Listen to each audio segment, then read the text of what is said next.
പഠിത്തം വലിയ കുഴപ്പമില്ല.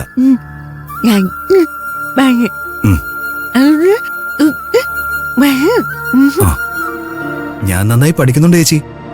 എനിക്ക് ചീത്ത കൂട്ടുകെട്ടുമില്ല. ചേച്ചി വാ.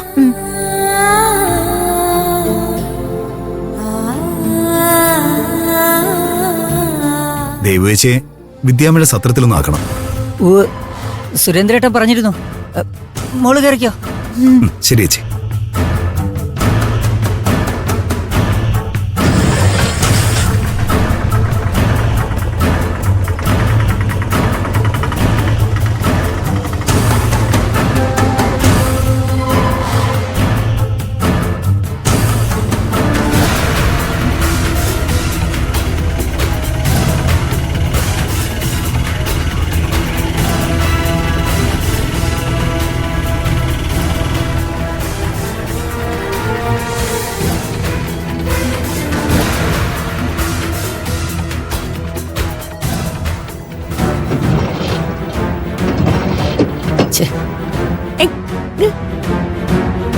എന്തു പറ്റിയെന്ന് അറിയില്ല.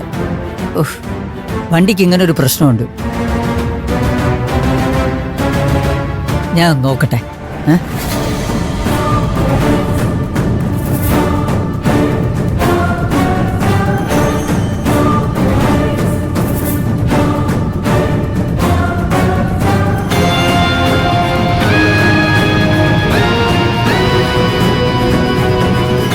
അമ്മേ, ദേവി, ശരിക്കും ഞാൻ ഈ പെരുവഴിയിൽ തനിച്ചായല്ലോ.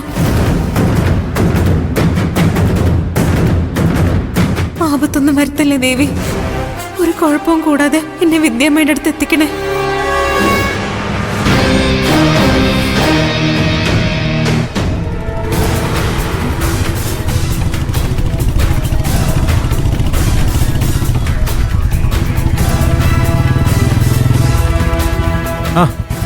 എന്തൊരു സുമരേട്ടാ?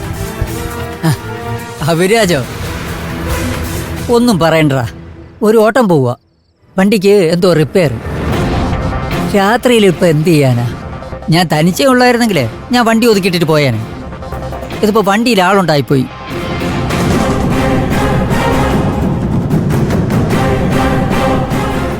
ആ, ഇത് വിനോദിന്റെ ചേച്ചിയല്ലേ? അതെ, നമ്മുടെ സുരേന്ദ്രൻ ചേട്ടന്റെ മോള്.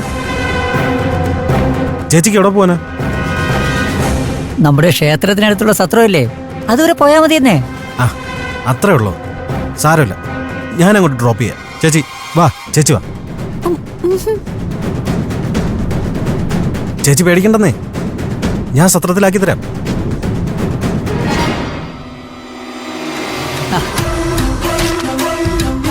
ചെല്ലുമോളെ, ഒന്നുമില്ലെങ്കിലും പരിചയക്കാരല്ലേ.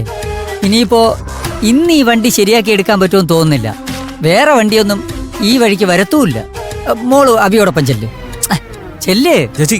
കേറ് ചേച്ചി.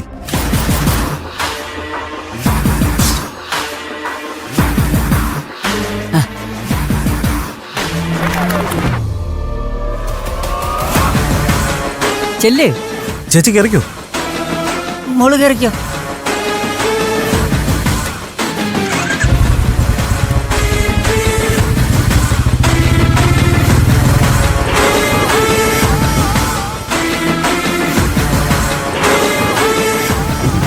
ഇപ്പൊ വണ്ടി ശരിയായല്ലോ. വിദ്യാമ്മയോ? അതെ, വിദ്യാമ്മ തന്നെ. അല്ല, വിദ്യാമ്മ എപ്പോഴാ ഇതില് കയറിയത്? ഞാൻ അറിഞ്ഞില്ലല്ലോ. എന്താണ് നിങ്ങളുടെ പേര്? സുകുമാരൻ. സുകുമാരൻ മൂകാംബികാമ്മയുടെ വലിയ ഭക്തനാണ് അല്ലേ?